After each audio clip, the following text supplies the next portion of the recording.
Hi, everyone. Thank you so much for joining us today at Genome's first ever virtual user forum. I'm Britt Gottschalk, the founder and CEO here at Genome. Our team could not be more excited about what we've been able to accomplish since releasing our proof of concept at our public launch in 2022. If you were able to join us for that event, welcome back. If you're not familiar with what we do at Genome, our platform is a health data exchange marketplace that was founded on the idea of empowering people to have better control over the data they own and who they're sharing it with. We do this through linking electronic health records, genetic and genomic reports, de-identifying that information, and making it available for research organizations to conduct clinical trials and observational studies while compensating people for access to their data. Today, we'll be showing you all of the amazing progress our team has made over the past year on the Genome platform. And here's what we'll be covering today. I'll be going over the mission and the vision of Genome. I'll be turning it over to Sean Belling, who's our CTO and head of product, to talk a little bit more about what Genome is and our evolution. He'll be tossing it over to Kristen Labs, our product owner, to overview our product roadmap for the past year into the future, as well as demo platform on both of the researcher and contributor portals. And then we'll open up the floor for some good old-fashioned Q&A. But first, let me get our safe harbor statement out of the way.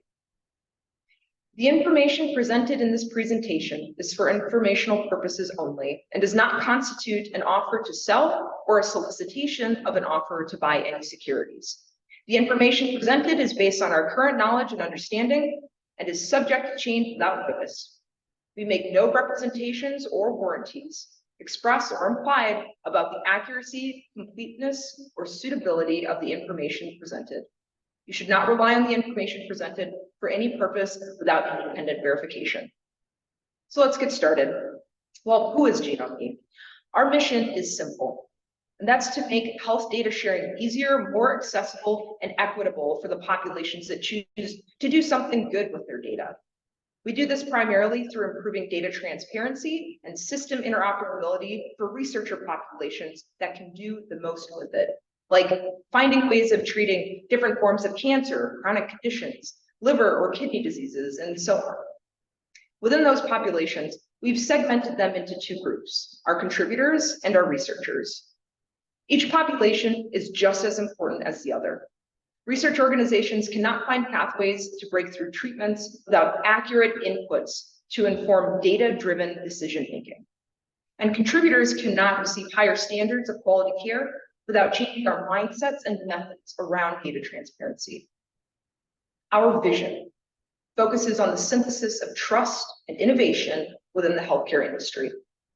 We aim to improve upon a system that has the ability to better serve all populations, with promoting greater access to more diverse types of care. Now, without further ado, I'm going to turn it over to Sean Belling, our CTO and head of product, to talk more about who we serve and why they matter. Thanks, Britt. Genome's product and platform focuses on two key personas. Our contributor portal is where people interested in becoming contributors can learn more about Genome, create their account, and then upload their genetic files and link their electronic health records to our secure platform, where it is de-identified. Contributors also set up their accounts to receive payments and can choose to opt in to be contacted about relevant clinical trials. When researchers query and purchase de-identified contributor data for their research, our contributors are paid for each purchase of their data. Our researcher portal is where researchers from pharmaceutical companies, medical research institutions, and other organizations engaged in research can set up their accounts, add their organizations, and add their research studies. Once a research organization has set up an account and completed a business associate agreement, the researchers can run queries to search for genetic information, electronic health record information, and demographic data. When researchers find relevant data sets they want to use in their research, they're able to purchase, preview, and download this data to use in their research. Each time this happens, our contributors are compensated. Now I'll turn it over to Kristen Labs, our product. Kristen will talk about our product roadmap, sharing our accomplishments over the last year and giving you all some ideas on what's to come yet this year and in 2024. Kristen? Thanks, Sean. My name is Kristen Loves, and I'm our product owner, as Sean had just stated. I'm so excited to show you our platform here today. But first, I want to start by taking some time here to share with you our existing and forthcoming features via our product roadmap that you see on the screen. Part of the reason why we'd like to start with these user forums is to maintain transparency with you, our users, in terms of where we are and where we're headed. Where are we? Well, I guess just first an overview of what you're actually looking at if you have not seen the product roadmap before. This slide summarizes our main features displayed here as bullet points delivered in each quarter. You can see the first bullet point on the left is labeled as D2C EHR integration. So in the beginning of this year, we integrated with Epic by MyChart so that the contributor can link directly to their health data. A few other things I want to point out on this slide. You'll see a few items related to our query builder. So we've built a query builder for our researchers to be able to filter EHR and healthcare data along with demographics criteria according to FHIR standards. We've also added on to that query builder so that researchers have the ability to filter for genetics, specifically SNPs criteria. A few other things. You'll see in Q2, we've focused on enhancing our e-commerce experiment in terms of researcher purchasing, billing, and processing, and of course, contributor payouts. Not only did we refine this, but we also wanted to ensure that it's operating as intended, that each time a data set is used by researchers, that the contributor receives their payout. In other words, truly taking ownership of your data. Recently, we just initiated a signature workflow for what is referred to as a business associate agreement, or BAA. You can see that in Q3 on this slide. This is a legal document between Geno, me, and any organization that signs up to our platform to ensure that they will continue to maintain PHI security and HIPAA compliance going forward. Finally, what are we working on right now? Our main feature of Q4 is researcher invoicing. We do currently offer credit card as our billing method, but we will be adding invoicing, understanding that this is how most large healthcare organizations or institutions operate. Looking forward to 2024, our product roadmap, this is not split by quarters. It's just simply a summary of some of the things we are planning to deliver next year. First and foremost, building upon that query builder I already mentioned to add filtering capabilities for genomic VCF files, utilizing VCF tools. Second bullet point you'll see listed there is generative AI-enabled natural language query for researchers. In other words, as researchers would filter for specific health data, this feature would help to generate valid queries. Thirdly, we want to integrate with existing data visualization analysis tools that researchers are familiar with and could use through our platform. And finally, I already mentioned EHR integration with MyChart by Epic. We'll be adding Cerner as a connection in the next year here. All right, now that we've gone through our features, let's move into actually showing you how those function within our platform via our platform demo. If you do have any questions about our roadmap, where we've been or where we're headed, feel free to throw that question in the chat. We'll make sure to address it at the end. I'm going to take a moment here to stop sharing the slides, and I'll start sharing our contributor and researcher platforms. While Kristen transitions into demo mode, I want to take a second to acknowledge the incredible efforts of our team members, from operations to product development, that have made what we're showing you today possible. They've come from organizations like AstraZeneca, Johnson Controls, Promega, Cielo, and so on. They have tirelessly provided their knowledge and passion to create what we're showing you today. Additionally, we'll be posting the links for you to access both the contributor and researcher portals for you to check out, sign up, part of the Genome community. And I'll turn it over back to Kristen for the demo. Thanks, Britt. So what you're seeing on the screen is our public company website. You may have already visited and interacted with our website. However, I thought it was important to start here, given that this is how a contributor or researcher would navigate into their respective platforms. To reiterate, contributor platform is for anyone who wishes to share their de-identified health information. They could go ahead and sign up at no cost here. And our researcher platform, any researcher, whether they are an independent researcher or affiliated with a large organization, they can sign up to access the researcher platform here. In the interest of time, I'm not going to navigate to each of the pages here. That's not what you're here for today, but feel free to explore the content on your own, including our FAQ page. Let's begin with the contributor platform. I'm going to go ahead and log in using the button in the navigation bar. And welcome to the contributor platform. We are currently looking at the contributor's dashboard, which tracks users' account setup progress and acts as a tool to navigate to other pages. A green check mark will appear as you complete each of these steps. I will demo the majority of these here today, but you can see that this contributor has already completed some of these items, such as profile, adding some of their genetic files, and adding a bank account. Let's go to the profile. We'll start with that. Under your profile settings, you can edit your name or phone number. The one thing I do want to highlight on this page is this optional consent. At sign up, the contributor, of course, agrees to all the required terms and conditions. There's one agreement that is optional, which is if the contributor would like to be contacted if they're eligible to participate in clinical trials. This would authorize disclosure of PHI to researchers, of course, limited to the information necessary to determine the contributor's eligibility for clinical trials. So if I wanted to do that, I would go ahead and check mark that box and add my name, which would constitute my e-signature, and select save changes, and the system will track that date. Let's navigate to the genetic information page. If I hadn't uploaded any genetic profiles yet, there would be a message notifying me as such. As you can see here, I do have 3 different existing files. What you have listed here, my ancestry DNA report, 23andMe, and BCF, those are just nicknames that I gave those files so I can easily remember what I uploaded into my account.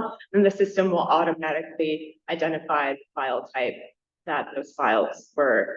Before I actually show you what it looks like to add a genetic profile, I just want to briefly explain what you see at the bottom of the page here, our partnership with sequencing. In short, if you don't have a genomic BCF file, you can order a kit from sequencing via the link here. If you do want to add a genetic profile that you've already received, you've already downloaded to your computer, you're ready to upload to the system, you would go ahead and select that button I just selected, add a report name in this box here, select your file for upload, which would of course go to your file folders on your computer, select that file. If you have any questions regarding that process, you can always look at the drop down caret icon here to review further instructions. For both downloading third-party sources like 23andMe and then uploading it from your computer into Geno. Since we've already uploaded them, I'm not going to demonstrate that in its full capacity here today, but that is how that feature functions. So now that we've confirmed that this user has at least 1, not 3 of their genetic profiles uploaded, the next step would be to connect their health account.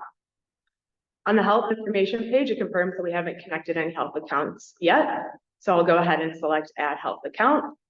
And I'm going to search for a healthcare system. Or if I don't see my healthcare system, I can let Geno know by clicking this link here. As I alluded to earlier, we have all Epic connections, and in 2024, we will be adding Cerner EHR. Today, I'm just going to search for our Epic Sandbox account. Do you want to take a moment here to pause and explain this pop-up? So at this point, you will be redirected to your health provider's portal. You will see a very similar infographic after you log in to your account, explaining what we at Geno are and are not doing with your data. Please take the time to read. You can always select learn more, which will redirect you to our legal documents if you have any questions or concerns on that matter. Go ahead and select continue. I'm going to log into our Sandbox account. Again, this is that legal disclaimer from Epic based on our agreement. And if you'd like to grant access or grant Geno access to the data you authorize, you could select continue. On this next page, you will check or uncheck anything that you would like to share. And then at the very bottom, you'll select how long you would like Geno to have access to your information. In other words, this just means that your My Chart will continue to be updated for that period of time. If you do, for example, visit your doctor since you had initially connected, your contribution is valuable, and I'm going to choose to authorize a longer connection period for this demo to minimize any future interruptions. Once you select allow access, you'll be redirected to health information page. You'll see the success message that the health system is linked. You can always add more health accounts as well. Banking information. This is important because this is where the user connects their bank account to receive payouts each time their data set is used by researchers, truly taking ownership of your health data. I already added a bank account here, so I won't add those details during this demo. But if you did want to do it, you just select the add bank account button, go ahead and enter your information. You may notice here that we're using a very popular payment processing application known as Stripe. They do require your name and date of birth to verify your identity and a few other items as well. If you have any questions about why you're being asked to provide this info, you can just select the info icon. Next, I'll show you the notifications page. There are no notifications currently for the specific contributor, but one thing you might see is just a friendly reminder that your EHR sharing period with Geno has ended, and just a reminder to renew your connection. Payout history. There are two items that I'd like to demonstrate here. First, that this page should display all the payouts that you have earned and expand details to see additional information. Secondly, that some contributors, for reasons of their own accord, might choose to opt out of payments for when their data is used by researchers. If you wish to do that, you can either opt out of individual payouts by expanding those payouts if they're still in that pending status, or you could just opt out of all new payouts going forward. Finally, we offer and highly recommend that you enable 2FA. This is to help protect your account from unauthorized access, and it just means that from every time you log in from that point on, you would be asked to provide an additional verification factor. Let's go back to the dashboard, and we can see we have all green check marks here confirming that our account is all set up. Those are the contributor features that I wanted to show you today. If you have any questions, please put them in the chat. We'll address them at the end. Also in the chat should be a link to sign up. At this point, I'm going to log out of the contributor platform and go into the researcher platform.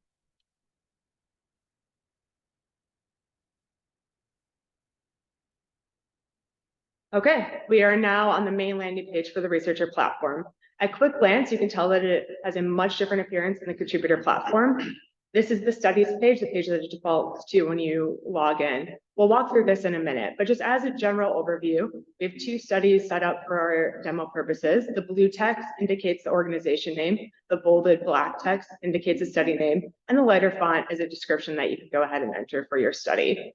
If we think about orgs and studies in terms of order, it goes from organization, then studies within that organization, and then study groups or cohorts within each of those studies. On the organizations page, the researcher would have each of the organizations that they belong to listed here, would be able to view their studies under each organization, as well as see the people that are in their organizations with their specific access level, as you can see here.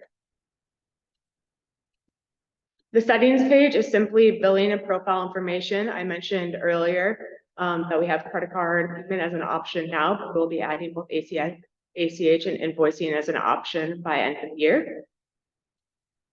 And similar to the contributor platform, 2FA can be enabled by the researcher on this page.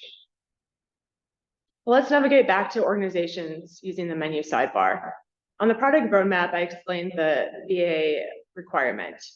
If we navigate to our little test organization here today, known as Bob's Genetic Shop, we go into our agreements page, you'll find more details about that business associate agreement. We're going to go ahead and demo one of the workflows for you here. I'm going to choose self, and I'll explain more as I start to enter this information.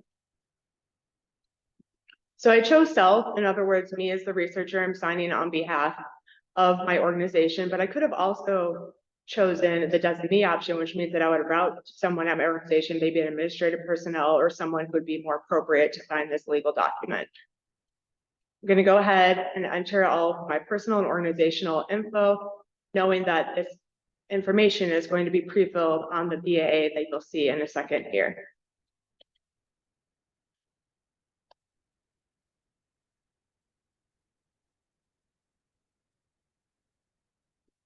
We'll hit continue.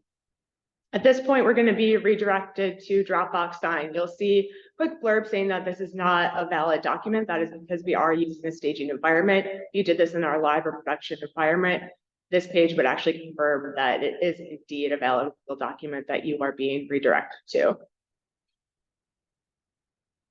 Select OK, and I'd go ahead and get started. You can see all of my information pre-filled on the bottom here, and now I'm just going to click to sign. Insert my signature, complete some of these additional workflows, and at this point, I'll be redirected back to the researcher platform. And when I navigate back to that agreements page, I can see that I've now executed the BAA successfully. Now that I can start building a study group, so let's go ahead and do that. On the studies page, the researcher would have the ability to add a study via this link over here, select the organization that it's under, or just go ahead and navigate into an existing study, which is what we're going to do here today. So this is my study group name here in that bolded black text. I used a very generic name, literally study group today. But if you're a researcher, you might do something more specific to what you're actually researching, such as genetic variants associated with kidney failure or whatever it may be. Once we click into our study group, it is on this page within our study group where you filter and query for the criteria you are looking for your study. It can be as simple or as complex as necessary. I want to start here by highlighting some of the general filter functions. The add role button is used to add a category filter row. It's broken down. These categories are broken down into 3 main categories. I already discussed them earlier. We had the genetics, demographics, and medical records. This add criteria button, it's used to add the criteria filters row. The criteria is going to be based on what you selected for that category dropdown. More often than not, you'll have an includes or does not include for that criteria as well. And then you would go ahead and select the value to search from the available SNOMED values. We're going to go ahead and add some inputs here today, just to show you what that may look like. So we'll start with the observation with the medical records. I'm going to switch this over to category, do includes. I'm going to either search or select for vital signs. Now I want to add some demographics. I'm going to select demographics as my category. Within demographics, you can see there are multiple different options to select from. For today's purposes, I'll be selecting birthday. The filter option here, I could do between, born on or before, born on or after, or filter for patients that are greater than or equal to 90 years of age. I'm going to stick with between for right now.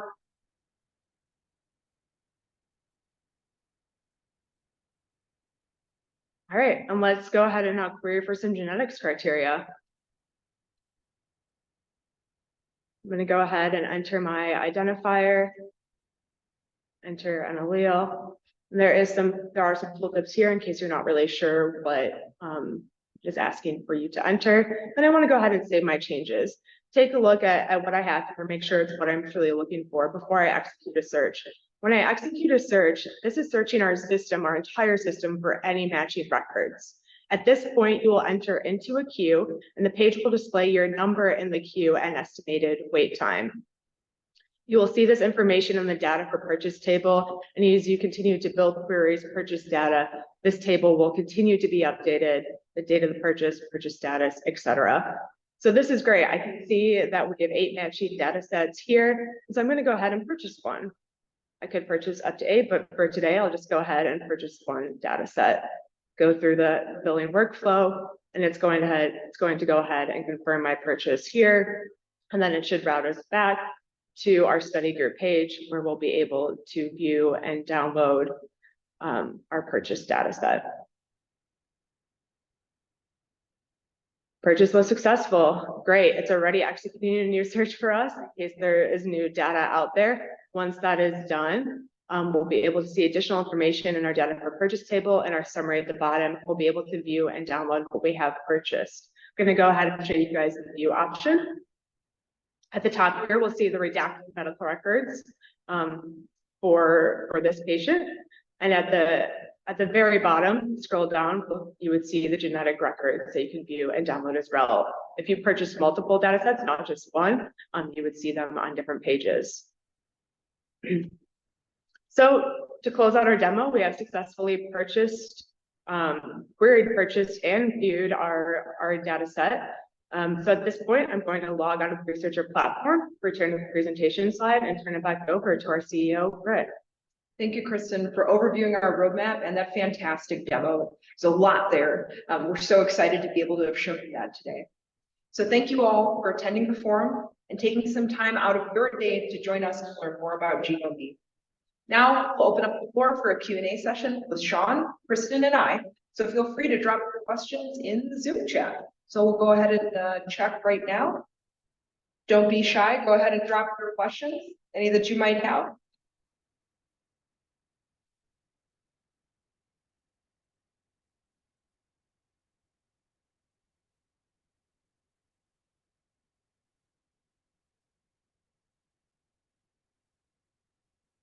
All right, looks like we've got one. How do we ensure the information being submitted to the platform is secure? That's a good one for Sean. Yeah, thank you, Brett. I'll take that one. Thanks for that question. Geno takes contributor data security as the foundation of the company mission and business model with the utmost seriousness and attention. Geno is built on Amazon Web Services, HIPAA, and SOC 2 certified infrastructure. All data is encrypted at rest and in transit to ensure security. Geno itself has attained independently verified HIPAA and SOC certifications, and will soon attain SOC 2 Type 2 certification as well. Geno only works with researchers who have signed a business associate agreement, which specifies, among other things, that the research organization will follow HIPAA regulations in using and protecting personal health information appropriately, and use it only for research purposes. Contributors and researchers can enable two-factor authentication and will soon be required to enable this on their accounts. Through these means, we ensure and protect the security and integrity of the data that our contributors entrust with us. Thanks for that question.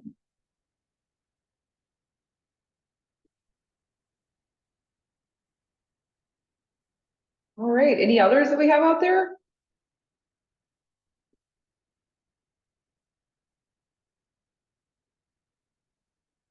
Well, while we go ahead and wait for some of those questions to pour in, some fun facts about the company. We are actually mostly centered in Wisconsin. We have employees in Kentucky as well as Texas, but most of our team is actually right here between Milwaukee and Madison. All right, looks like we've got another question. What is my data most likely being used for? I'll go ahead and take that one, unless Sean or Kristen, you want to take it. But we aim to empower contributors, like I've said before, and we want to make sure that people understand exactly where their data is going. The research organizations that we work with are primarily in pharmaceutical, academic research, and it's typically for drug and treatment purposes. So it's most likely being used for clinical studies, clinical trials, observational studies, longitudinal studies that are conducted at any of those organizations.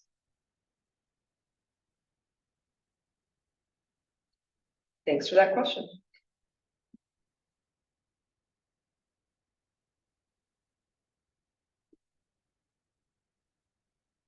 All right, if there are no other questions, be sure to check out our FAQ page.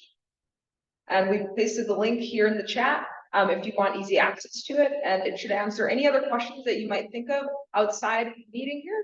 And if you have any other questions that we do not address on our website, please feel free to get in contact with us. Here's our contact information, mine, Sean's, and Kristen's. You can also submit a contact us form, and that's available on our website as well. Thank you so much for your time today, and thanks for learning a little bit more about Geno. Have a great rest of your day.